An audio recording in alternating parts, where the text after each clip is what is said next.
In your car, a basic voltage regulator serves two functions. Those two functions are controlled by these two switches that are inside. They're magnetically controlled. Today we'll talk about the first one. The first switch's function is to monitor the voltage level in your car's electrical system. As you're driving along, if the voltage drops below a certain predetermined level, the contact points right here close. When they close, electricity is allowed to come out through the field.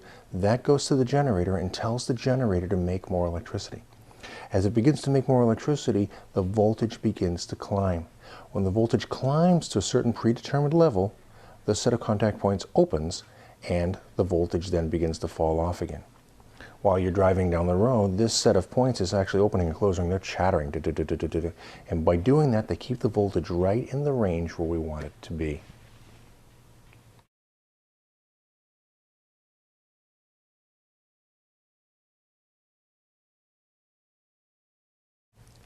The second function of your voltage regulator is controlled by this electromagnetic switch here. The purpose of this switch is to connect your generator to your battery. And while you're driving down the road and the generator is working, we want the electricity from the generator to get to the battery so she'll charge it. To do that, the lead coming out of the generator enters the voltage regulator. A lead coming from the battery also enters the voltage regulator at another point. These come together at this set of contact points right here. So while you're driving along and these points are closed, the power coming from the generator passes through and goes to the battery and the battery is charged. However, at night, when you turn the key off, you don't want these contacts closed. You don't want the battery connected to the generator because the generator will siphon power off all night long. So when you turn your key off, this set of contact points opens, the link is broken, and the battery won't drain.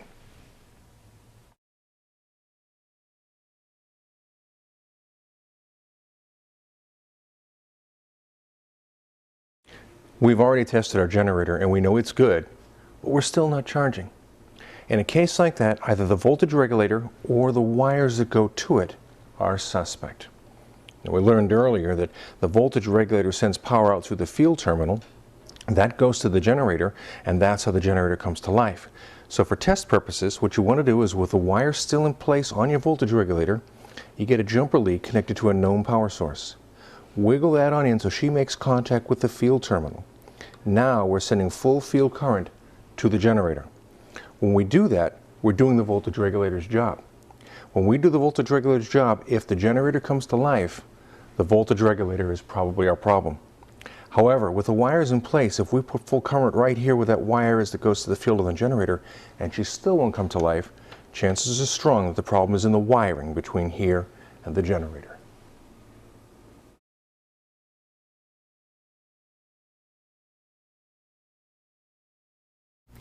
In an earlier series of videos, we discussed how to diagnose a problem with your charging system.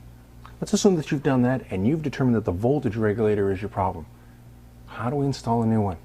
It's actually quite easy. But before we do that, I'd like to ask you to remember two things. First, voltage regulators are not polarity sensitive. You don't have to polarize a voltage regulator, so that's one less thing to worry about.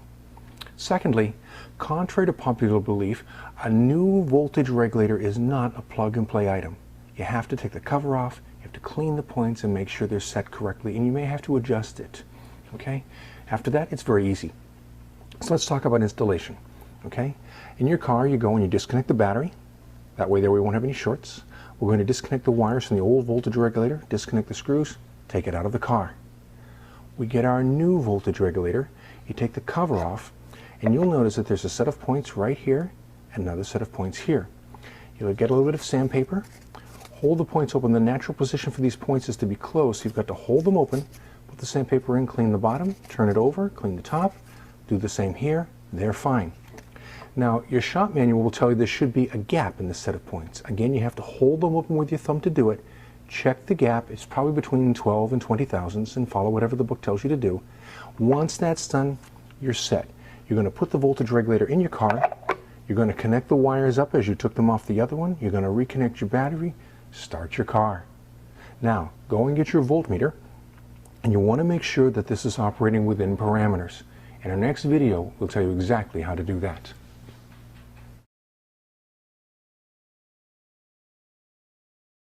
In this video, we're going to talk about adjusting your voltage regulator. This is the part that most people call the voltage regulator in their car. But if we look inside, we see there are two electromagnetic relays. This one over here is the cutout relay, and we're not going to talk about that today. This relay right here, which consists of an electromagnetic coil, this set of contact points right there, and this L-shaped arm that you see, this is the actual voltage regulator in your car. Now I've drawn a large replica of what that looks like. Okay, this is the voltage regulator relay. This is the electromagnetic coil that you saw. She sits like that. This lead coming up and over is actually a metal arm, and it has battery power in it. This lead on the other side of the set of contact points, right here, goes back to the field and the generator. Now we've learned in earlier videos that if I take power from the battery and convert it and bring it up here and let it go through to the field and the generator is going to begin to make electricity and the voltage is going to begin to climb. As the voltage climbs, this electromagnet will get stronger and stronger and stronger. Let me show you what happens. I've taken and I've made a little arm to represent the metal arm that's inside there. Now remember, she's got battery voltage going in there. So imagine battery voltage going up, coming over, going to the field, and the generator is making more and more electricity. This electromagnet is getting stronger and stronger and stronger until at some point she will pull this arm down. When she does, electricity can't get to the field, the generator stops making electricity. When it stops making electricity, the voltage begins to fall.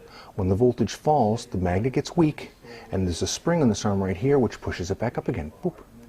Now when you're driving down the road, this is opening and closing at a fast rate. You can actually hear it. It makes a kind of a bzzz noise. It's very, very fast. And by opening and closing like that, it maintains the voltage where we want it to be in the car. Now imagine that we've put the new regulator in, we cleaned the points like we were supposed to, we set them with a field gauge, we've put everything in, we start the car, and we realize with our voltmeter that the voltage is not what we want. It's either a little too high or a little too low, and we want it changed. Okay, how do we do that? If you'll notice, on the back of the relay, right here, there it is, there's an adjusting screw. This one's painted yellow. Okay. There's a spring-loaded arm here, and if I turn this screw clockwise, so from the back I turn it clockwise, it will raise the voltage that this system will maintain in my car. If I turn this screw counterclockwise, it will lower the voltage that this will keep in my car. So then, if my car is sitting in the driveway turning about 1,500 revolutions per minute, I can take the cover off my voltage regulator, I can turn the screw gently, leaving my voltmeter on my battery to see what's happening, and I can adjust the voltage to where I want it to be, the specifications that we talked about earlier. So now we know how all this works and how you can go about adjusting it.